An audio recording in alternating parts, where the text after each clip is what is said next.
प्रिय विद्यार्थियों, आज हम सभी राष्ट्रकवि दिनकर द्वारा रचित कुरुक्षेत्र काव्यखंड के अंतिम सर्ग से अवतरित अभिनव मनुष्य शीर्षक के अंतर्गत काव्य का अध्ययन करेंगे। इस काव्य में कवि मानव मात्र को यह संदेश दिया है कि भौतिक उन्नति के मार्ग पर अग्रसर होते हुए हमें सहज मानवीयता और हृदय की कोमल भावनाओं को विस्मृत नहीं करना चाहिए। कवि आज के इस वैज्ञानिक मानव, आज के इस नवीन मानव के परिप्रेक्ष्य में लिखा है कि मानव तो आविष्कार तो खूब कर रहा है, लेकिन मानव के अंदर जो वास्तविक मानवता होनी चाहिए, उस मानवता से आज का यह महामानव दूर होते जा रहा है। तो कवि दिनकर जी लिख रहे हैं कि है बहुत बरसी धरित्री पर अमृत की धार।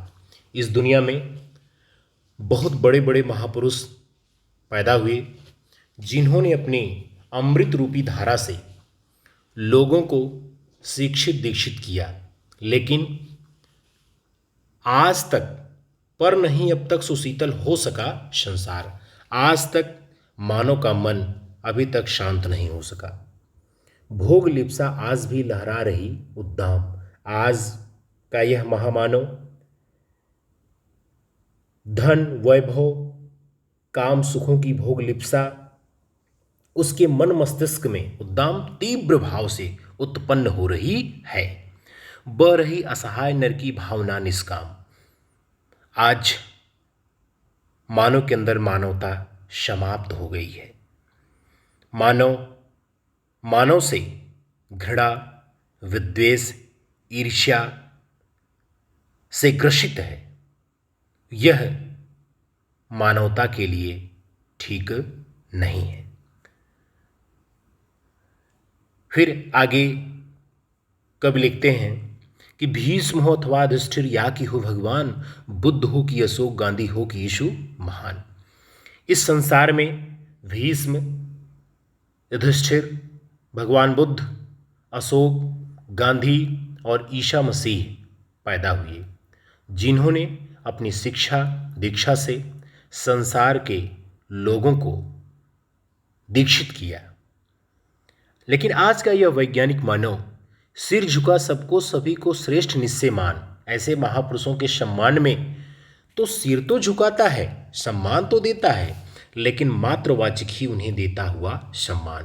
केवल उन्हें वाणी से सम्मान देता है, उनके द्वारा दी गई शिक्षाओं को, संस्कारों को अपने जीवन में लागू नहीं करता।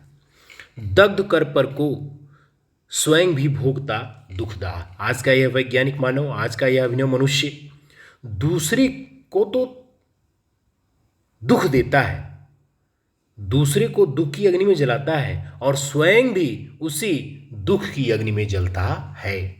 जा रहा मानव चला अब भी पुरानी राह। आज का वैज्ञानिक मानव, आज का महामानव कभी कह रहा है, आविष्कार तो कर रहा है, लेकिन आज का वैज्ञानिक मानव आदि मानव की तरह ही कार्य कर रहा है। आज का मानव मात्र से प्रेम नहीं कर रहा है। यह मानवता के लिए ठीक नहीं है। फिर कब कह रहा है कि आज की दुनिया विचित्र नवीन। आज की दुनिया विज्ञान की दुनिया है, नवीन दुनिया है, वैज्ञानिकों की दुनिया है।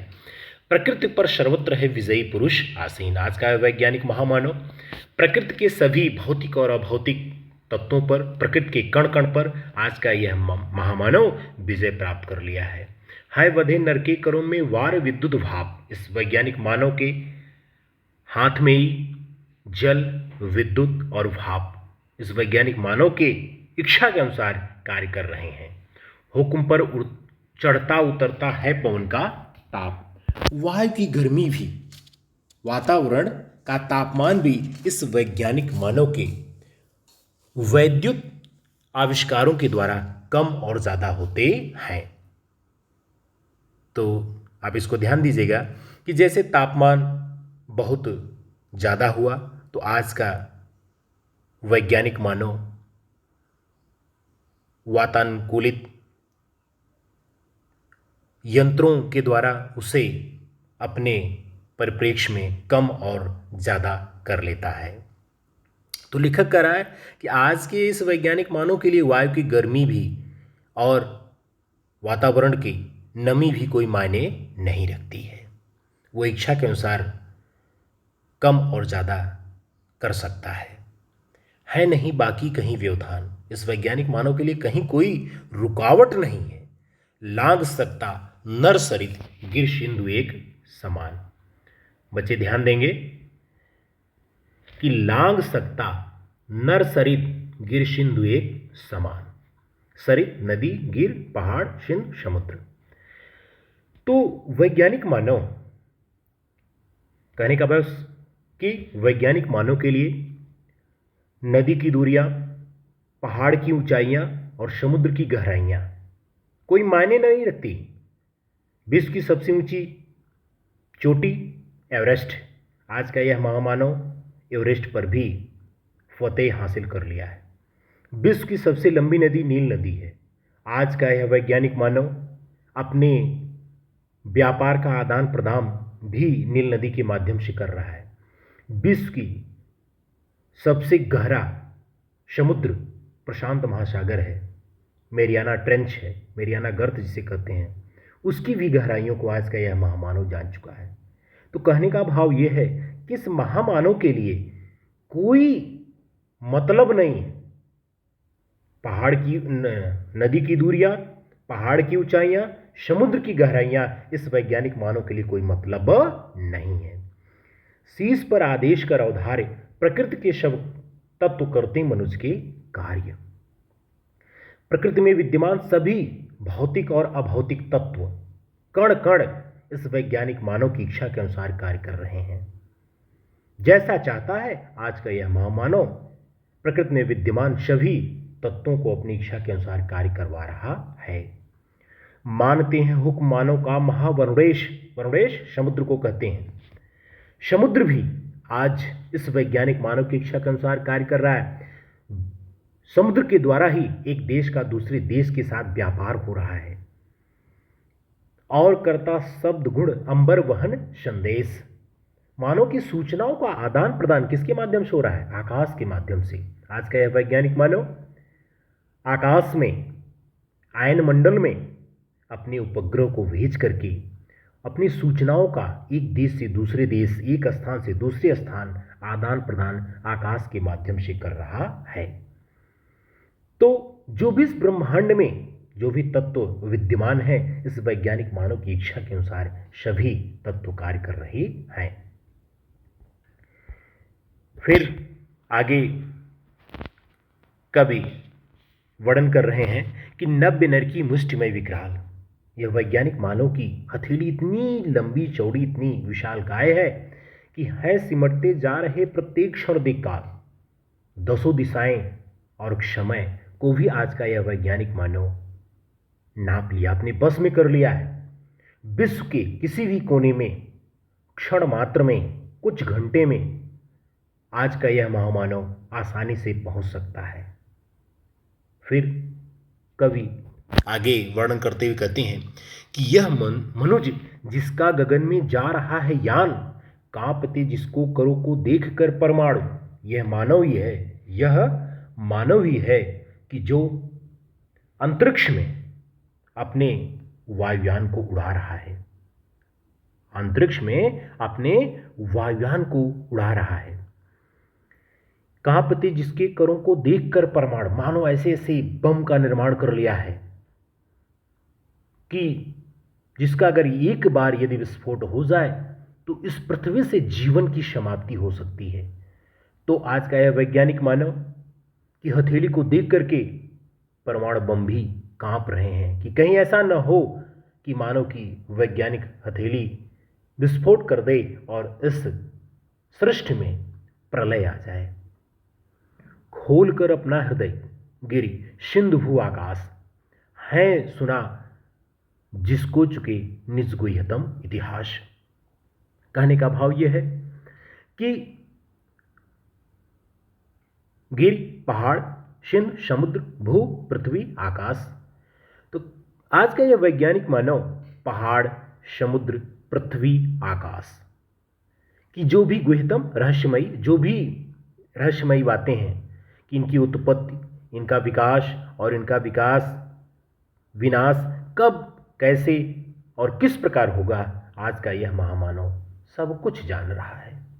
खुल गए पर्दे, रहा अब क्या यहाँ अज्ञे।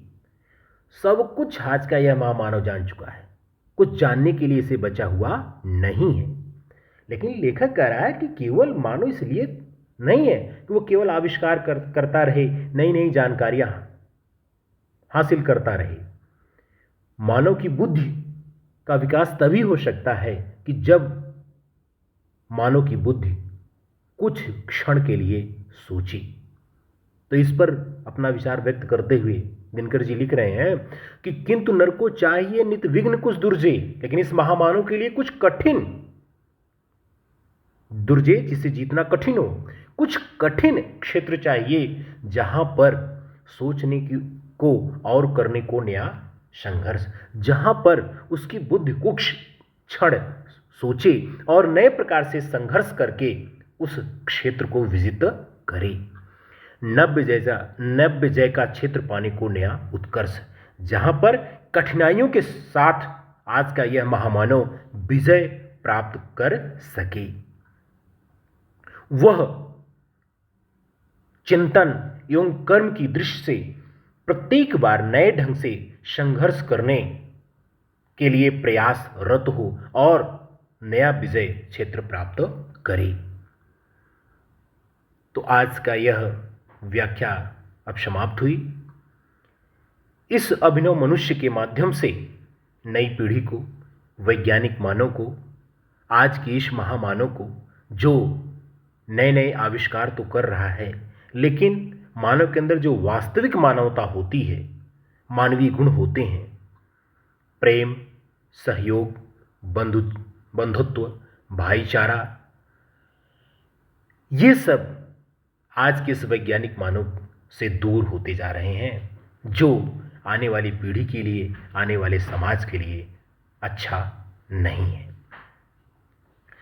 तो प्रिय बच्चों, इस काव्य खंड पर आधारित कुछ प्रश्न आएंगे।